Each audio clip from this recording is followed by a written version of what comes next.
Most investors think DRIP is automatic wealth building. But here's what fund managers won't tell you. The standard DRIP approach is costing you up to 1.2% annually in avoidable taxes. That's six figures over 30 years. I'm breaking down the exact mechanics today, and by the end, you'll have an optimized reinvestment strategy that separates you from 99% of retail investors. Let's start with the myth. You've heard it before. Set up DRIP and let compounding do the work. It sounds perfect. You own a dividend-paying ETF or stock, dividends automatically reinvest, you buy more shares, and exponential growth happens. Sounds great on paper. Here's the problem. That automatic reinvestment is a tax event, and most people don't factor that into their actual returns. Let me show you the math. Say you have $100,000 invested in a 4% yielding ETF. That's $4,000 in annual dividends. If you reinvest automatically, you've just triggered a taxable event in a taxable account, creating a capital gains liability even though you didn't sell anything. In a taxable brokerage account, you're paying ordinary income tax on that $4,000 dividend immediately. Depending on your bracket, that's anywhere from 20 to 37% in federal taxes alone, plus state taxes. That's real money vanishing. But here's where it gets worse. That tax drag doesn't just happen once. It compounds negatively. Every reinvested dividend creates a new cost basis. Every dividend from those newly purchased shares creates another tax event. Over 20 years, you've created a tax complexity nightmare that costs you roughly 0.8 to 1.2% annually in wealth leakage. Let's quantify that. If you're comparing two identical $100,000 portfolios, growing at 8% annually. Scenario A, taxable account. After 30 years with that 1% annual tax drag, you have approximately $680,000. Scenario B, optimized reinvestment strategy. Same portfolio, same 8% returns, but structured intelligently across account types and reinvestment timing. You have roughly $850,000. That's $170,000 in difference from tax optimization alone. So how do fund managers actually do this?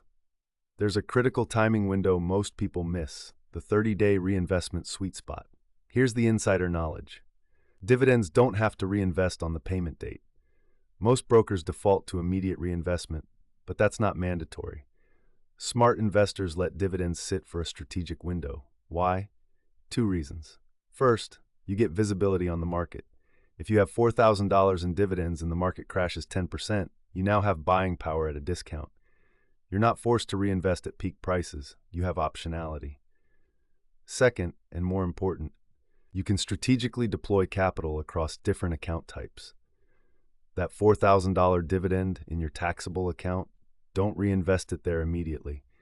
Instead, use that cash to rebalance your tax-advantaged accounts first. 401k, Roth IRA, backdoor conversions.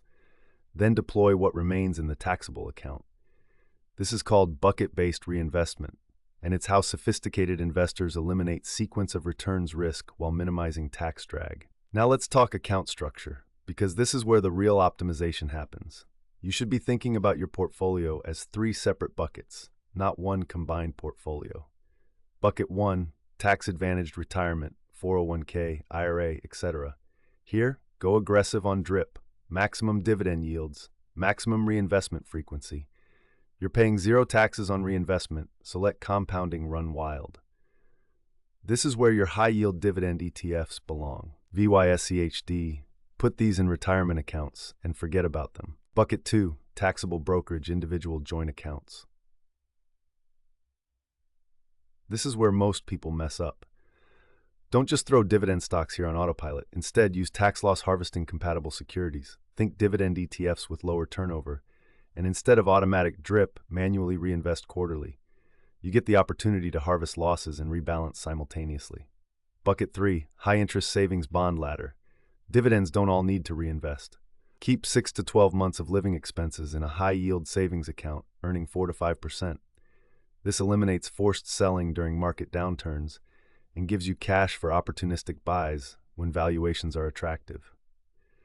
When you structure it this way, your overall portfolio tax efficiency improves 2 to 3%, and you have strategic flexibility. Let me give you the specific ETF strategy that minimizes reinvestment tax drag. Most dividend ETFs distribute monthly. That's 12 taxable events per year in a taxable account. Administrative nightmare and tax inefficiency. Instead, use these vehicles.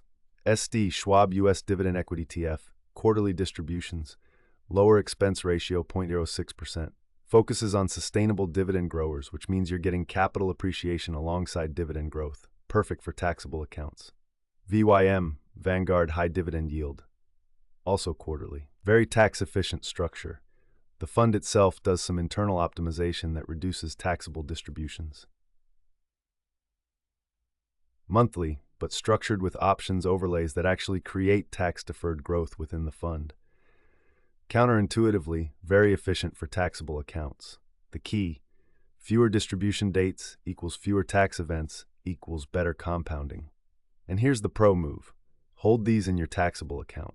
Keep your highest yield, highest distribution funds like dividend aristocrat stocks in your retirement accounts where tax-free compounding matters most.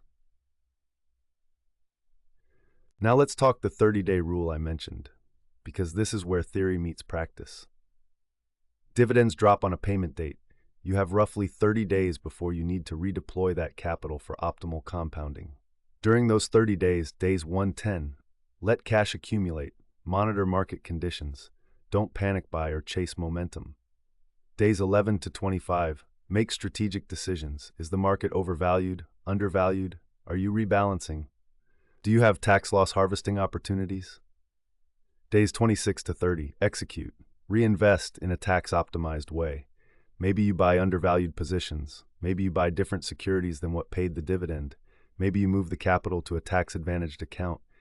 This simple 30-day window gives you optionality, which is worth 0.3 to 0.5% annually in expected returns. Here's your action plan starting today. Step 1. Audit your current DRIP setup. How many taxable events are you creating annually? Count distribution dates across all holdings. Step 2. Segregate your accounts. Write down what's in taxable versus tax-advantaged. Be honest about what should be where. Step 3. Switch to quarterly or less frequent distribution funds in taxable accounts.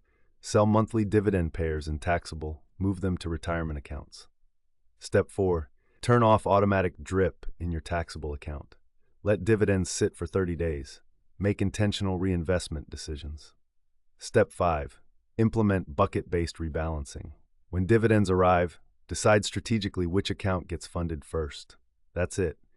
These 5 steps alone will improve your after-tax returns by 0.8 to 1.2% annually.